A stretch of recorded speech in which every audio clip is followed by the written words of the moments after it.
السنة دي اخترت نفسي، اخترت احب نفسي عشان اقدر احب غيري. اخترت اشتغل واركز واسافر واتعلم اكتر واكتشف نفسي بجد واتحداها اكتر، اكتشف مشاعر جديدة واكل جديد وناس جديدة وموهبة جديدة. عرفت ان الصحاب والعيلة رزق، لكن قررت اتحرر من التوقعات لان روحي حرة مش مستنية حاجة تكملني. قررت اغير عاداتي اللي مضايقاني، اسامح نفسي على اللي فات وابتدي صفحة جديدة.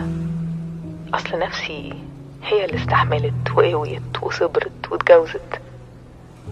قررت اتعلم من الماضي لكن ما اعيش فيه، اني اخطط للمستقبل لكن ما اقلقش منه، اني اعيش اللحظة اللي انا فيها دلوقتي وبس واستمتع بيها واحسها قوي. مفيش حاجة بتدوم، كله بيتغير، الحلو والوحش. مفيش حاجة ثابتة على حالها، لكن طول ما ربنا موجود مخافش.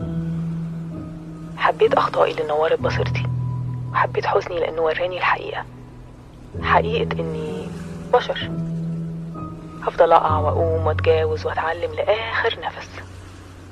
اتعلمت ان حسن الظن والود والعفو والتسامح للاقوى، والكره